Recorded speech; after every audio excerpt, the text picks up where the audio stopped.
Assalamualaikum, apa kabar anak-anak semua? Semoga dalam keadaan sehat selalu ya. Hari ini bersama Ibu Wiwit kita akan mulai belajar online bersama. Tetap semangat ya. Semoga pandemi ini cepat berlalu dan kita bisa berkumpul kembali di sekolah. Ayo semua, kita pasti bisa. Baiklah anak-anak semua, mengawali pembelajaran hari ini, marilah kita awali bersama-sama dengan melafazkan basmalah. Bismillahirrahmanirrahim. Dan pastikan kalian sudah membaca terlebih dahulu materi yang ada di buku siswa sebelum menyimak video ini. Dan yang ketiga, siapkan alat tulis untuk merangkum bagian yang penting dari pembelajaran ini. Kita mulai ya.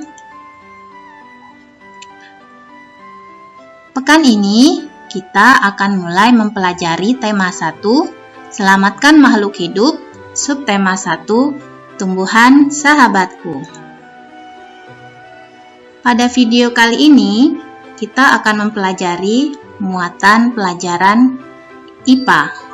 Yang pertama, kita akan mengamati perkembangbiakan generatif pada tumbuhan. Dan yang kedua, kita akan mengamati perkembangbiakan vegetatif pada tumbuhan.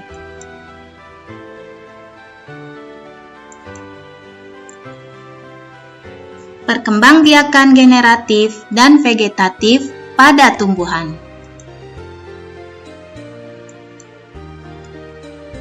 Nah, kalian sudah membaca teks bacaan bagaimana jagung berkembang biak di buku siswa, bukan? Nah, jika sudah, kalian pasti sudah mengetahui sedikit tentang perkembangbiakan pada tanaman jagung.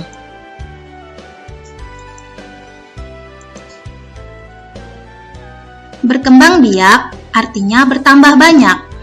Makhluk hidup berkembang biak untuk meneruskan keturunannya agar bertambah banyak dan tidak punah.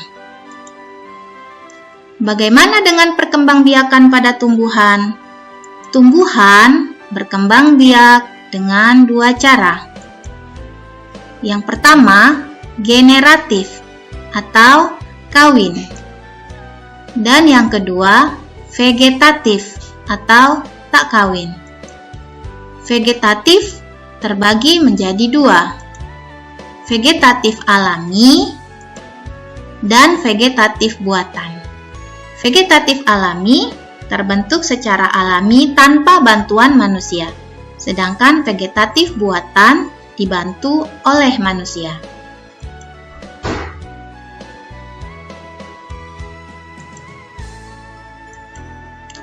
Kita mulai dari perkembangbiakan generatif. Seperti yang Ibu sampaikan tadi, perkembangbiakan generatif disebut juga perkembangbiakan yang terjadi dengan perkawinan. Bagian yang terpenting pada perkembangbiakan generatif adalah bunga.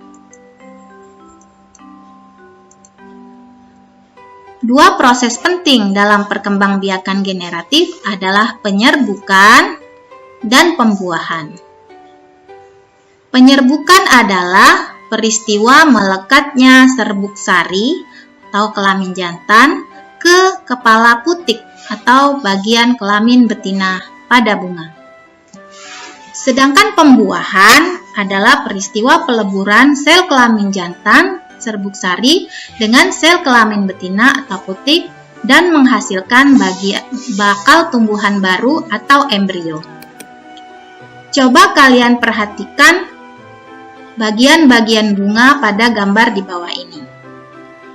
Bagian bunga ada mahkota, kepala sari, benang sari, kepala putik, tangkai putik, kelopak, bakal biji, bakal bunga, dasar bunga, dan tangkai bunga.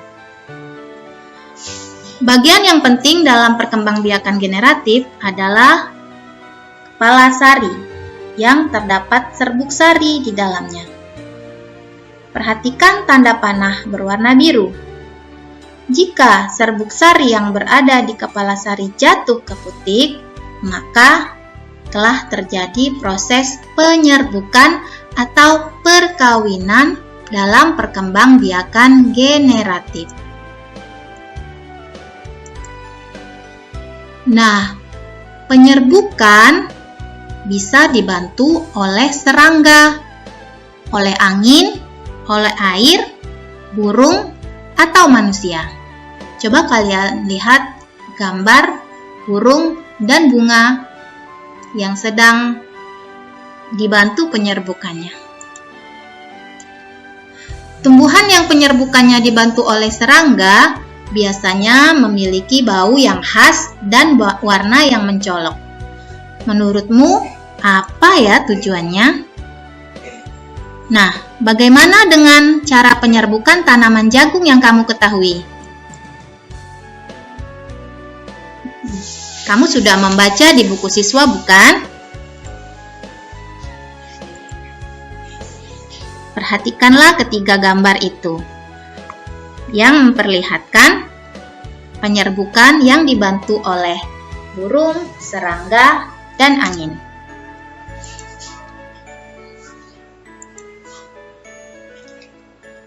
Kemudian kita akan mempelajari tentang perkembangbiakan vegetatif.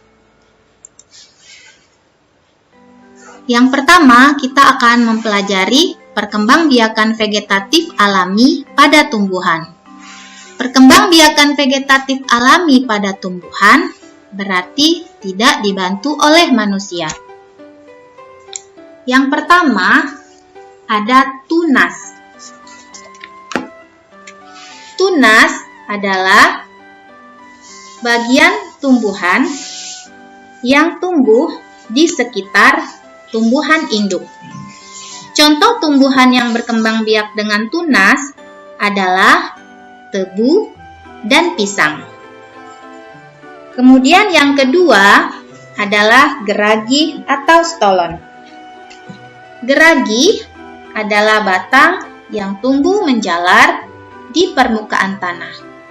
Contoh tumbuhan yang berkembang biak dengan geragi atau stolon adalah stroberi dan rumput teki.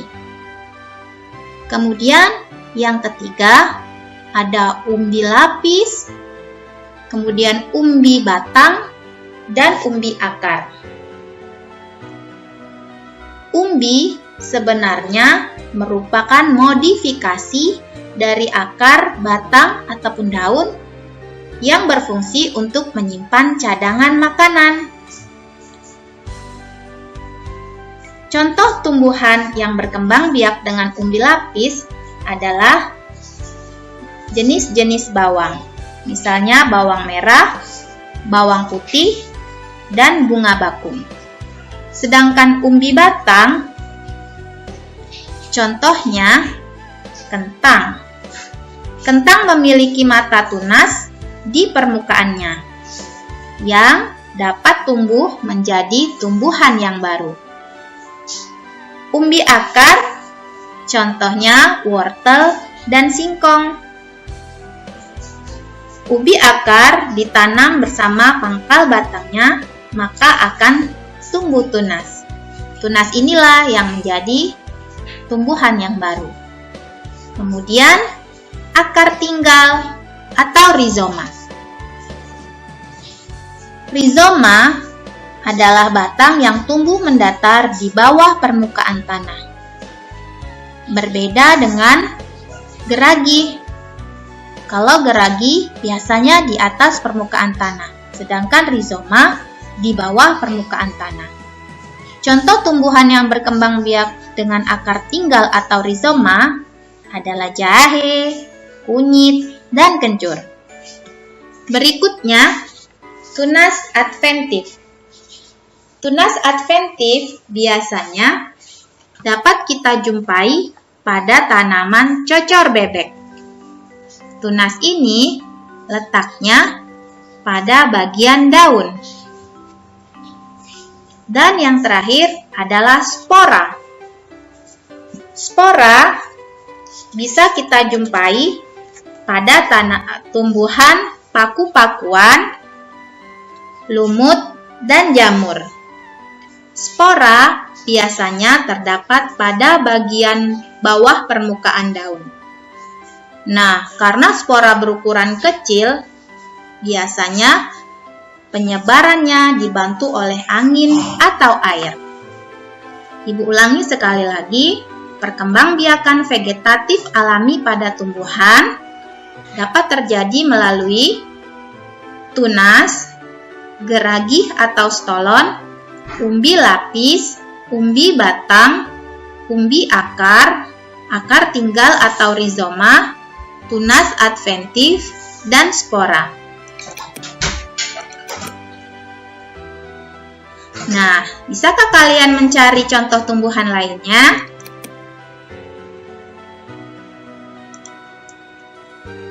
Berikutnya, perkembangbiakan vegetatif buatan pada tumbuhan. Perkembangbiakan vegetatif buatan pada tumbuhan terjadi dengan bantuan manusia. Yang pertama, mencangkok. Perhatikanlah gambar.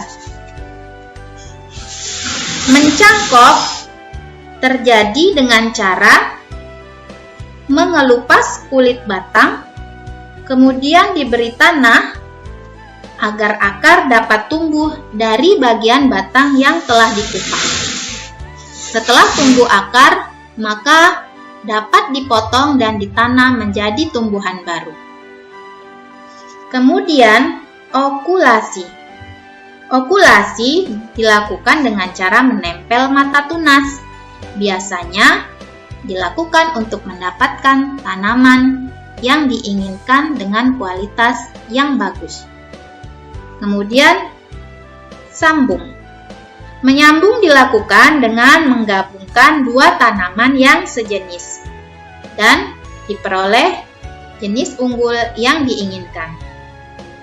Berikutnya, stek batang. Perhatikanlah gambar.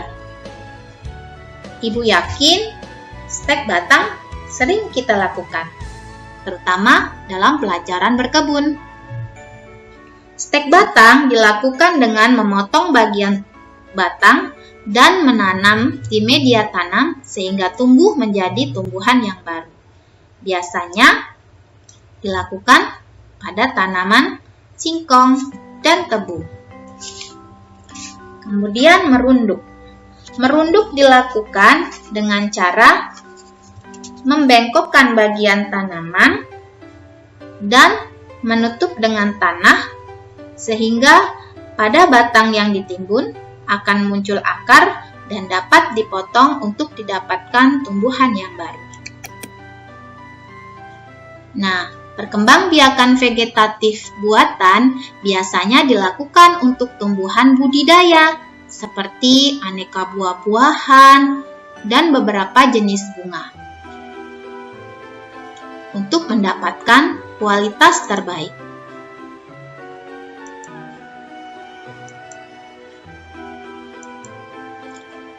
Baiklah, untuk pembelajaran kali ini, tugas kalian yang pertama, coba temukan satu bunga pada tumbuhan di sekitar rumahmu.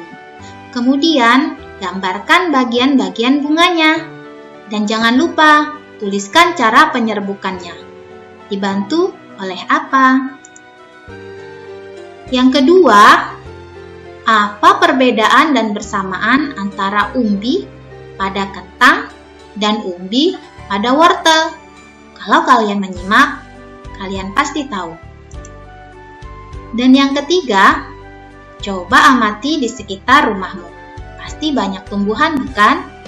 Nah, coba tuliskan 2 contoh tumbuhan yang bisa dikembangbiakan dengan cara mencangkok.